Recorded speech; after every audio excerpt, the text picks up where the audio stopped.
Hey y'all, and welcome to Stivers Homestead. I'm Zach, and welcome to Barn Chat, because it's pouring down rain outside. I just got done milking Daisy, our milk cow, and kind of got caught in the barn. Thankfully, I brought the camera. So I was like, you know what? Got something I want to talk about, something Jen and I have been talking about, just between one another, and I thought it was something that I would like to talk to you all about. But first, thank you all so much for the response from the previous video. It was awesome. Can't wait to meet you all at HOA, can't wait to meet you all at the Appalachian Fair. It's gonna be an absolute blast and so much fun. If you didn't miss that video, or if you missed that video, go back and catch it. We was talking about how we're gonna be speakers at both events, and that we're really excited to be there. Today's video though is about farms, farm stores, produce stores, and what they're doing, because it's kind of disturbing. And once you become a farm stand, which is what Jen and I have with Jenny's Farm Stand, you're starting to compete basically with some of your other local produce places. And y'all, if you want to do it right, you can't. You're going to fail.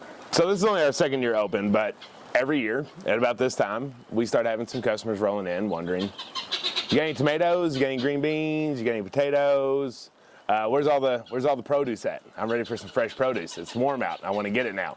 And we're like, we haven't got our plants in the garden yet. Like, we haven't even passed the last frost. And you know, sometimes it's just they don't know, and we let them know. Like, come back about June, July, and we'll have a slew of stuff that you can pick through. But right now, we got plants to start, like started plants if you want to buy them and grow your own kind of thing. And it made me think, like, why us as a nation, and a lot of people that maybe don't do this lifestyle, expect to have these fresh tomatoes in April? So I started thinking, started doing a little research, and all these other local folks are selling fresh tomatoes. They're selling fresh tomatoes. They're selling fresh tomatoes. They're selling fresh green beans. They're got potatoes ready. I've seen some that even say they got sweet potatoes ready, and those don't even get ready daggone near the fall.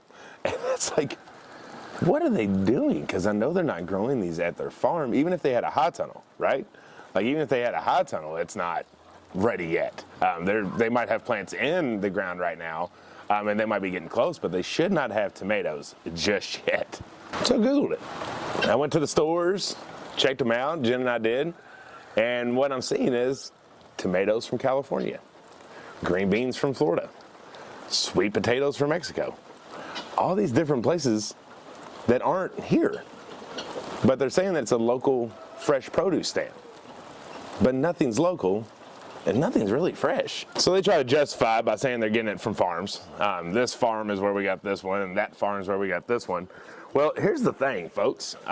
So do grocery stores. Everybody is getting their stuff from a farm of some form or fashion. It's the details of the farm that are kind of missing. Is it a local farm? Is it GMO? How many pesticides are they spraying? What kind of chemicals are they spraying on their produce? That's the stuff that has deterred us from grocery store produce and want us to have that fresh tomato, right? And the fresh green beans. It's not just about the taste, it's about what we're putting in our body. And so I'm like, you're no better than Walmart. And why this is such a problem is, I'm not saying that it's a lie, because I know a lot of these people. I'm not talking just specifically in our town, I'm talking everywhere that does fresh produce stands or little farm stands. They're very good people, they're very nice people, and you know, you talk to them, they're like, we're forced to go buy this stuff early, wholesale somewhere, to sell it to our local people, because if not, then we're going to go out of business. And it's so awful to see that we as a nation, everywhere, the world, cannot eat in season. Like, we're so impatient that we can't wait a couple more months for a clean, fresh, juicy, and flavorful tomato that as soon as the trees start turning green, we got to have something. We got to have something. We can't wait no longer. Winter's been long. I didn't want a grocery store tomato, so I'm going to go buy a fresh produce tomato that is just the same as a grocery store tomato. But our mind tricks us. Our mind tricks us into thinking that this thing tastes better, that it's fresher, that it's healthier for me. But it's not. It's no different than the tomato that you got at the grocery store that you said tasted like disappointment, that had no flavor. It's the exact same. But our mind's messing with us. And it's messing with everybody, because we expect it so quickly and so early that now we're not getting the benefits of actually having a fresh, juicy tomato. Because this is what I've noticed too. When it's actually time for outside tomatoes to be ready and we actually have fresh produce that's ready, nobody's beating down the doors for fresh produce. It's either they've already worn themselves out on it because they ate it all at the beginning and they don't want it no more, they just wanted a taste of it. Or secondly, they're starting to realize that it doesn't taste fresh and they're starting to question all farms and saying, well, what are you doing? You're pumping these things with something because they don't taste like grandma used to grow them. You're right, because this isn't grandma's tomato that you had in the spring. Grandma's tomato is in July in our zone. We're in zone 6B. And it's frustrating because I wish people would think more. You know, with the past few years we've had in our world, if we haven't started thinking about like maybe questioning everything just to verify what we thought we knew is true, then where are we growing? Like, we have to grow somewhere.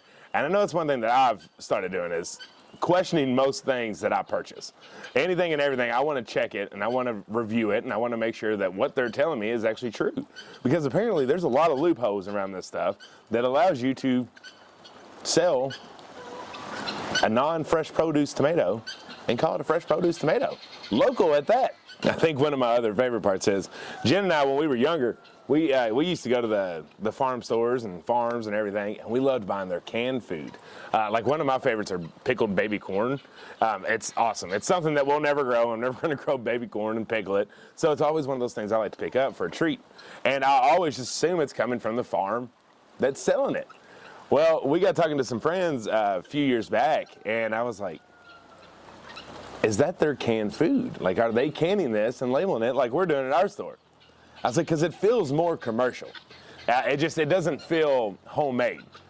How it looks, how it feels, the style of it, stuff like that. So you flip it around, and it's from a ginormous manufacturing company that does all kinds of canned goods. And I'm like, man, there it is again. I just got bamboozled once more on thinking I was getting a farm fresh canned good that was canned by the farm that I'm in, and I'm not. They're buying this wholesale. So I got to the determination, I'm like, what in here isn't a wholesale purchased item that they're just reselling? Like, what is the farm fresh stuff? Is it just the look, the feel? We're just trying to get you to have the experience. And it's very, very disappointing.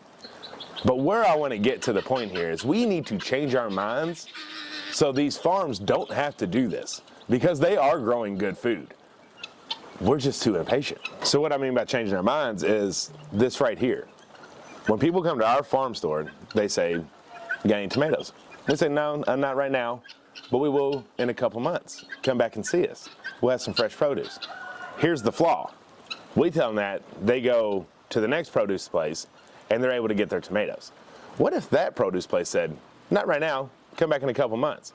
And the next said, "Not right now, come back in a couple months." Well, then just that little bitty chain reaction changed that one person to realize, well, maybe I was wrong. Maybe tomatoes aren't ready right now, right? And then they'll wait. They'll wait. Or they'll go buy a grocery store one, just try to get them by until they can get the farm fresh one. But if us as farms can say, you know what, we're not going to go buy all this wholesale produce and resell it, we are going to tell them to wait. And that's going to train these people to actually want and know when fresh produce is coming. There's one farm I know that does this really well, and it's one that we still get our non-GMO corn from, because it's just one of those things that corn, you need a big area, you basically get 2 ears per stalk of corn, and so you need a lot of corn to be able to put back enough for a year. So it's one of those that we have said, you know what, that's going to be one we buy local because we have a trusted place that we do. They're in Shelbyville, Kentucky. It's called Gowron Farms, and I want to say their name because I really like them. They're one that hasn't sold out. Well, I haven't been there in a few years, but at the time they had not sold out commercially. I'm sure they probably still have not. And they will give you a list of time frames on when all their fresh produce will be ready. They'll post it on their social media. They'll let you know when you get there on when things will be ready. Like corn, we always know is kind of, I think it's July as well, late July. And it's all grown right there, and it's all non-GMO. And it's something that we go pack up on and just stock up on all this corn because we trust it. We know that it was grown on this farm. There's no other label that's going to say it was packaged over here. That's another trick they can do too. I'll get in just a second. But we know it's coming from there. Before we gardened, that's also where we got our canning tomatoes because we trusted it. We knew when their tomatoes were going to be ready, and we'd go in and ask for their canning tomatoes, and we would get them from them. But they're one of the select few that do that. And it's really sad to see, But it's something that when you're shopping and when you're going to these farms, because I know there's so much fun to do in the summer, it's something that we're even trying to get more of here, is getting to visit, letting your kids play, letting you have fun. If it's not their stuff, don't buy it. Don't get it. Because you're gonna be disappointed. You're gonna be disappointed in it. Your mind might think it's good, but it's not. Don't buy it. Go have fun, but don't buy it. Find the farms that are doing it, either with the high tunnel, which, around here we call those hot house tomatoes, and opinions are they don't taste as fresh as a field tomato. But at least, at a minimum, it's a place that does high tunnel tomatoes, and then you get fresh tomatoes afterwards. Because that can change everything. That little movement of people saying, you know what, I'm gonna wait, or farm store saying it's not ready just yet, can change the thinking of everyone. And don't just stop at farm stores. Don't just stop at the stuff you're buying at farms. Start thinking about everything that you're buying. Start looking at all the stores that you're buying from, and is it what you're expecting? A lot of times they can say packaged in USA, but they kind of trick that to make you think it's made in USA. And then when you kind of look at it, it was shipped from overseas, but packaged here, so they're able to slam that on the label. But it's a mind trick. There's a lot of mind tricks that go on with what you're purchasing. And if it's something that you really need to get used to, that there's a lot of mind tricks just in everything that's happening in this world. And to slow down, think about it for a second before moving on with your purchase or ingesting it or taking it as medicine, all these different things. You just really need to focus on it and think about it and do your research before just saying, this farm said it, this farm got it, I'm gonna go get it. And the last aspect of that is just look at the produce. Look at these things. They're perfect, absolutely perfect. Organic food comes dirty. Organic food has holes in it. Organic food doesn't look as pretty as a grocery store tomato. So if you're buying something that looks perfect, there's no blemishes whatsoever, there's not a single scrape at all, let me pause for a second, because you might still get a few really good ones. Some of us farmers are on top of that, and we try to save as many as we can without any bug bites. But if you're looking at the slew of tomatoes on this countertop, right, because that's usually how they have them all laid out. If they all look almost exactly the same, and there's not a single mark on them, they're getting it from somewhere else. And they're getting it from someone that's spraying the crap out of them because there's no bugs bites, there's no blemishes, and they're not getting soft. Like everything feels real nice and hard, just like a grocery store tomato, because it's a grocery store tomato. So make sure that you're paying attention and you're looking at your produce, because you're doing this, you're making the right choice, right? You're making a self-conscious choice of wanting to get something fresh, something clean, and something healthy. Because if you're going there, you have to be some kind of conscious of pesticides, chemical spraying, all the different stuff that's happening on our produce. And so you're trying to make the right choice. What I'm trying to tell you is you are making the right choice, but you still need to look at that produce too. We can't just go trust every farm that's around there. Rough farms are the reason it's so hard for us to sell some stuff, like milk. Like in Kentucky, it is incredibly illegal to sell milk, 100%. But it's because some local farms aren't very clean. Like they're not doing this right, and they're selling it wrong, and they're making people sick. And so you got to pay attention to what you're buying. Unfortunately, that's when government came in and started putting all these regulations on farms because, one, they wanted their money, and two, they're trying to keep these nasty farms from selling nasty stuff. Well, that makes it harder on regular farmers to be able to move stuff as easy as they want to because, one, you've lost the trust of the public, and two, you have so much government overreach that it's difficult to sell your farm products.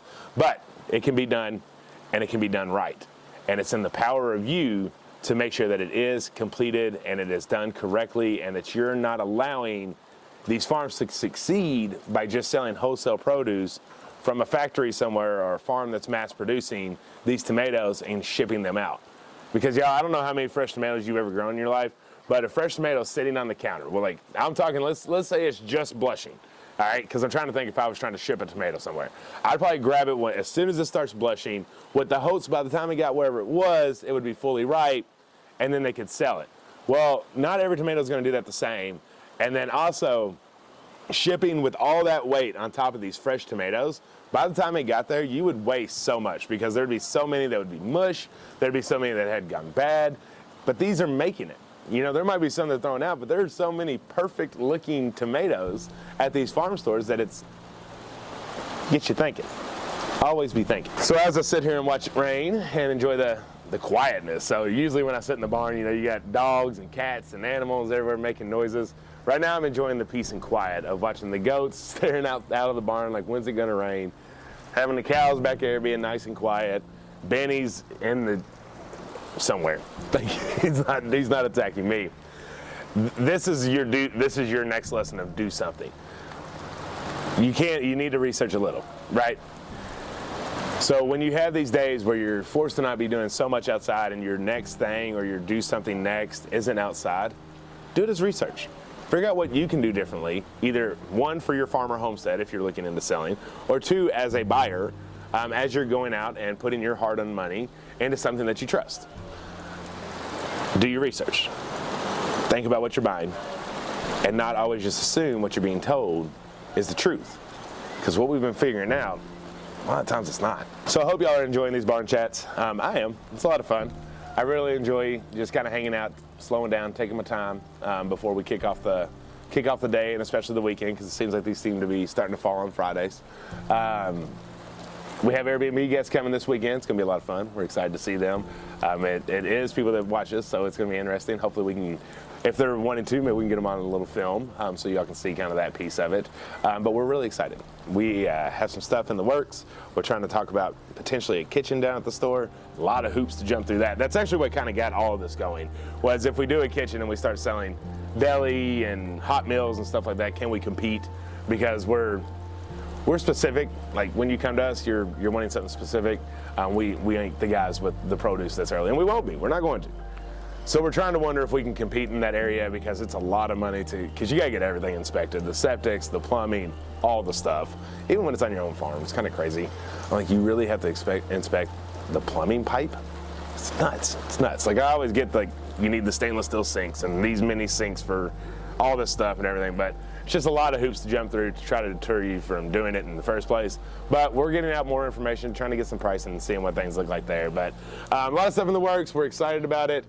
Again, this video is just about making you think, making you about doing some research, and your next do something is getting yourself smarter when it comes to what farms are doing and what the world is doing to you, and making sure that you're changing that on your farm or on your homestead or as a buyer, because I know you can, and you have the power to make a big difference. We all do. We've seen that we can do it when we join together and make a difference. That's what we're doing now, and that's what I want you to do next. All right, y'all, if you're new around here, hit that subscribe button for us. We love y'all, and until the next one, bye.